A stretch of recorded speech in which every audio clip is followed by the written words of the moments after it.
Prabu Siliwangi, raja dari kerajaan Pakuan Pajajaran, dikenal sebagai pemimpin yang adil dan bijaksana. Ia memiliki seorang putri bernama Kandita, gadis yang terkenal dengan kecantikannya, sifatnya yang baik hati, serta kebijaksanaannya. Karena sifat-sifatnya inilah, Prabu Siliwangi memutuskan untuk menjadikan Putri Kandita sebagai pewaris tahta. Namun, keputusan ini tidak diterima oleh Dewi Mutiara, salah satu selir raja, dan para selir lainnya. Dewi Mutiara merasa ambisius ingin menempatkan putranya sebagai penerus tahta. Bersama para selir, ia mulai merencanakan cara licik untuk menyingkirkan Putri Kandita dari jalur pewarisan. Dengan akal busuk, mereka mencari seorang penyihir yang menguasai ilmu hitam di desa terpencil untuk membantu melaksanakan niat jahat mereka. Penyihir tersebut akhirnya menyihir Putri Kandita dan ibunya, sang permaisuri, sehingga tubuh mereka dipenuhi borok yang mengeluarkan bau tidak sedap. Prabu Siliwangi, yang mencintai keluarganya, segera memanggil tabib terbaik istana untuk mengobati keduanya. Namun, penyakit tersebut tidak kunjung sembuh. Sang permaisuri, yang sudah tua dan lemah, akhirnya meninggal dunia karena tidak mampu melawan sihir tersebut. Putri Kandita yang lebih muda terus bertahan meskipun kondisinya semakin parah. Dewi Mutiara dan para selir tidak puas hanya membuat Putri Kandita menderita. Mereka menghasut Prabu Siliwangi dengan mengatakan bahwa penyakit Putri Kandita dapat menular ke seluruh penghuni istana. Mereka menyarankan agar Putri Kandita diusir dari kerajaan demi keselamatan semua orang. Hasutan itu, ditambah tekanan dari keadaan, membuat Prabu Siliwangi akhirnya menyetujui usulan tersebut meskipun dengan berat hati. Putri Kandita, yang mendengar keputusan tersebut, merasa hatinya hancur. Ia merasa dikhianati oleh ayah yang sangat ia cintai. Dengan penuh kesedihan, ia meninggalkan istana tanpa arah tujuan. Ia berlari hingga kelelahan dan tidak menyadari bahwa langkah-langkahnya telah membawanya menuju pesisir pantai selatan Pulau Jawa. Di tengah keputusasaan, ia memutuskan untuk beristirahat di atas sebuah batu karang besar. Dalam tidurnya, ia bermimpi ada suara gaib yang berkata bahwa penyakit yang dideritanya dapat disembuhkan jika ia menceburkan diri ke laut.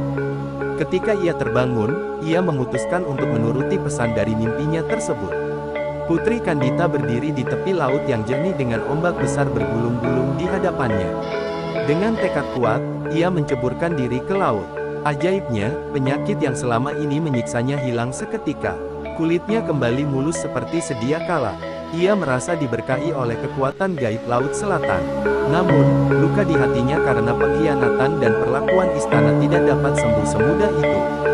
Ia memutuskan untuk tidak kembali ke kerajaan Pakuan Pajajaran.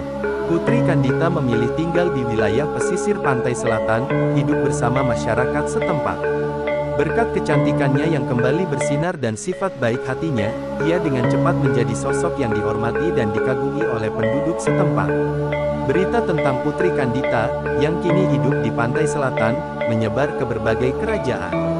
Banyak pangeran dari kerajaan-kerajaan lain yang datang meminangnya.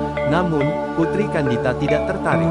Ia memberikan syarat berat kepada para pangeran, mereka harus mengadu kesaktian di atas gelombang Laut Selatan untuk membuktikan keberanian mereka. Syarat yang diberikan Putri Kandita ternyata terlalu berat bagi para pangeran. Tidak ada satupun yang berhasil memenuhi tantangannya. Sebagian dari mereka bahkan memutuskan untuk menjadi pengikut setia Putri Kandita. Dalam waktu singkat, ia menjadi sosok yang dipuja dan disegani di wilayah itu. Dengan kekuatan gaib yang diyakini dimilikinya setelah menceburkan diri ke laut, Putri Kandita dianggap sebagai penguasa spiritual Laut Selatan. Orang-orang mulai memanggilnya dengan nama baru, Nyi Roro Kidul, Ratu Laut Selatan yang memiliki kuasa atas gelombang besar dan kehidupan di perairan itu. Meski banyak versi yang menceritakan asal-usul Nyi Roro Kidul, kisah Putri Kandita ini menjadi salah satu yang paling terkenal. Sosoknya tidak hanya dianggap sebagai penguasa gaib, tetapi juga seorang perempuan yang tangguh, pemberani, dan tegar menghadapi pengkhianatan dan penderitaan yang menimpa hidupnya. Hingga kini, nama Nyi Roro Kidul terus dikenang dalam legenda dan cerita rakyat sebagai simbol kekuatan dan kebijaksanaan. Sebagai Ratu Laut Selatan, Nyi Roro Kidul mulai memperlihatkan kekuatannya kepada masyarakat pesisir. Ombak yang dulunya sering menenggelamkan kapal kini patuh di bawah kendalinya. Penduduk sekitar percaya bahwa Nyi Roro Kidul adalah pelindung mereka, yang menjaga laut agar tidak murka. Kehadirannya memberikan rasa aman, tetapi sekaligus menimbulkan rasa hormat bercampur takut. Masyarakat mulai menggelar ritual persembahan di pantai sebagai bentuk penghormatan dan doa agar laut tetap damai. Nyi Roro Kidul tidak hanya dikenal sebagai penguasa laut, tetapi juga sebagai sosok bijaksana yang membantu masyarakat setempat mengatasi berbagai masalah.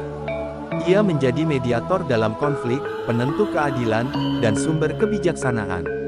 Banyak orang dari desa-desa lain datang meminta nasihatnya.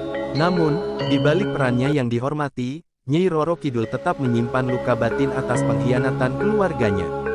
Baginya, laut adalah tempat ia menemukan kebebasan, tetapi juga tempat ia mengubur semua kenangan pahit. Keberadaan Nyi Roro Kidul semakin menarik perhatian para raja dan pangeran dari berbagai kerajaan. Banyak dari mereka yang tidak hanya ingin meminangnya, tetapi juga mencoba menjadikannya sekutu. Namun, setiap kali mereka mencoba mendekat, mereka dihadapkan pada tantangan laut yang tidak bisa mereka taklukkan. Beberapa pangeran bahkan tewas saat mencoba memenuhi syarat yang diajukan Nyi Roro Kidul, yakni mengadu kesaktian di atas ombak. Laut seolah melindunginya dari siapapun yang mencoba mendekati dengan niat buruk. Tidak ada yang tahu pasti dari mana Nyi Roro Kidul mendapatkan kekuatannya. Beberapa orang percaya bahwa ketika ia menceburkan diri ke laut, ia bersatu dengan kekuatan gaib yang bersemayam di dasar samudra.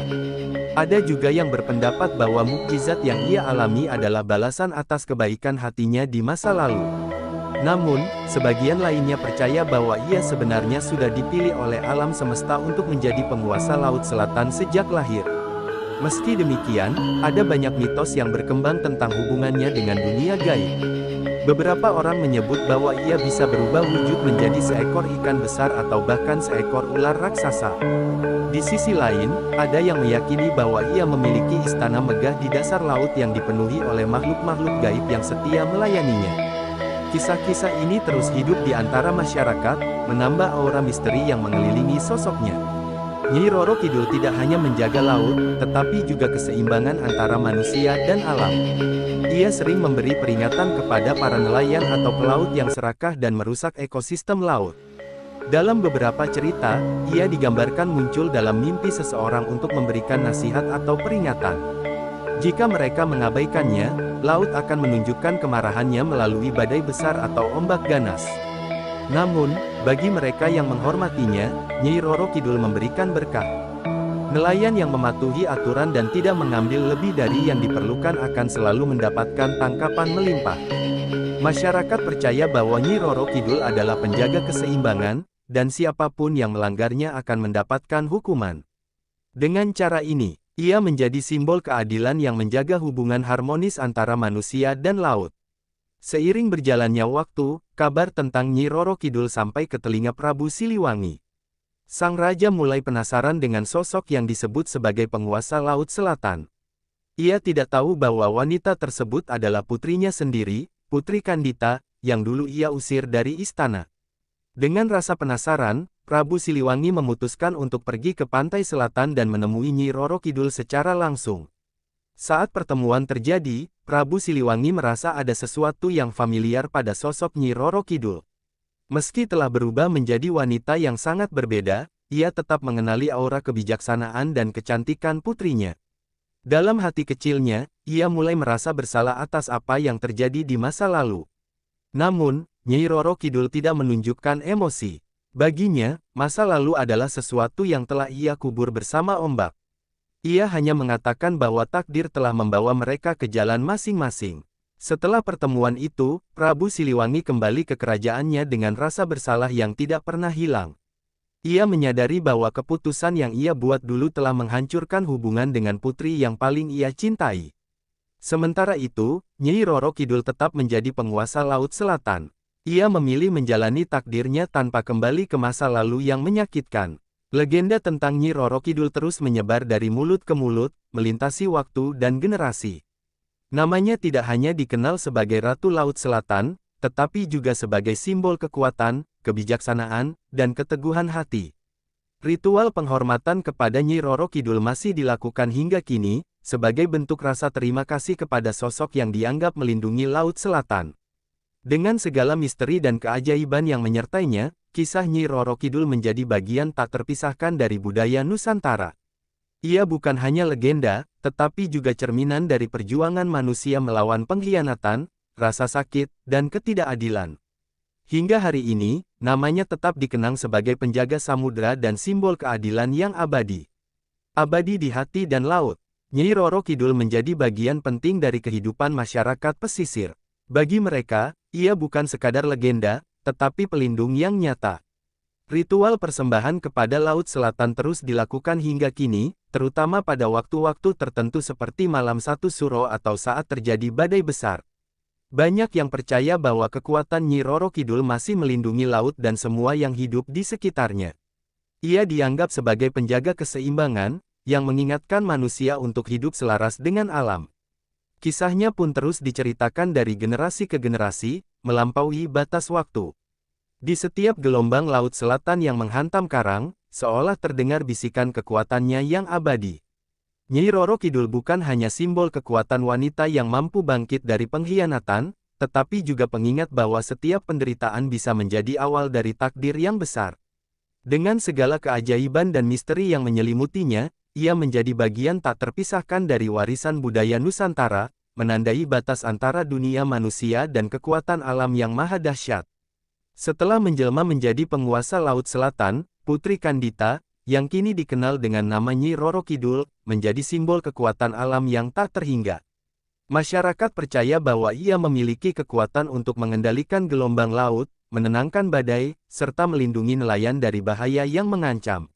Setiap kali musim penghujan tiba, yang diiringi dengan gelombang besar, para nelayan tak segan-segan datang ke pantai selatan, memberikan sesaji dan doa, berharap agar Nyi Roro Kidul menjaga mereka dan keluarga mereka dari bahaya laut yang ganas. Namun, meskipun dipercaya memiliki kekuatan luar biasa, Nyi Roro Kidul tidak hanya dipandang sebagai penguasa yang menakutkan. Ia juga dihormati sebagai dewi yang penuh kasih sayang terhadap mereka yang tulus dan jujur dalam menjalani hidup. Legenda mengatakan bahwa ia selalu mengawasi kehidupan para nelayan dan masyarakat pesisir, menjaga agar kehidupan mereka berjalan dengan baik. Nyi Roro Kidul tak pernah meninggalkan lautan dan terus merawat alam bawah laut, menjaga keseimbangan antara dunia manusia dan dunia gaib yang ada di sekitarnya. Ia menjadi bagian dari setiap cerita yang diceritakan oleh masyarakat sekitar pantai selatan, sebuah kisah yang diwariskan turun-temurun. Keberadaan Nyi Roro Kidul yang agung menyebar ke seluruh penjuru Pulau Jawa, tidak hanya sebagai penguasa Laut Selatan, tetapi juga sebagai lambang keabadian yang hidup dalam legenda. Cerita tentang dirinya terus berkembang seiring waktu, menciptakan berbagai ritual dan tradisi yang berhubungan dengan Laut Selatan. Banyak yang percaya bahwa Nyi Roro Kidul masih hadir hingga kini, menjaga keseimbangan alam, dan memberikan perlindungan kepada mereka yang benar-benar membutuhkan. Nama Nyi Roro Kidul menjadi simbol kehormatan dan keberanian, serta pengingat akan kekuatan alam yang harus dihormati dan dijaga. Nama Nyi Roro Kidul terus hidup dalam cerita rakyat dan kepercayaan masyarakat Jawa, menjadi legenda yang tidak akan pernah pudar. Meskipun ia telah menghilang dari dunia manusia, pengaruh dan kehadirannya terasa di setiap sudut pantai selatan. Orang-orang percaya bahwa ia masih mengawasi kehidupan mereka, terutama para nelayan yang mencari nafkah di laut. Masyarakat menjaga hubungan dengan Nyi Roro Kidul melalui berbagai upacara dan persembahan, berterima kasih atas perlindungannya dan berharap mendapat keberkahan darinya. Laut Selatan yang penuh misteri itu kini menjadi tempat yang suci bagi banyak orang yang menghormati kekuatan dan kebijaksanaan sang putri. Dalam setiap cerita yang diceritakan dari generasi ke generasi, Nyi Roro Kidul tidak hanya dikenang sebagai penguasa laut yang tangguh, tetapi juga sebagai simbol harapan dan keselamatan. Ia menjadi lambang dari perjalanan panjang seorang putri yang telah menghadapi banyak cobaan hidup, dari penderitaan pribadi hingga pengkhianatan, dan akhirnya menemukan takdirnya sebagai penjaga laut yang tak ternilai harganya. Keabadiannya dalam legenda menunjukkan bahwa meskipun tubuhnya telah hilang dari dunia fisik, roh dan jiwanya tetap ada, memberi kekuatan dan perlindungan kepada mereka yang sungguh-sungguh memerlukan. Sekarang, Nyi Roro Kidul tidak hanya hidup dalam cerita rakyat, tetapi juga dalam hati mereka yang percaya akan kekuatan alam dan spiritualitas. Pantai selatan menjadi lebih dari sekadar garis pantai, itu menjadi tempat sakral yang dipenuhi dengan kisah-kisah dan simbolisme. Setiap ombak yang menghantam pantai dianggap sebagai salam dari sang putri, setiap angin yang berhembus adalah bisikan lembut darinya yang mengingatkan umat manusia untuk selalu menjaga keseimbangan alam. Nyai Roro Kidul, dengan segala kebijaksanaannya, tetap hidup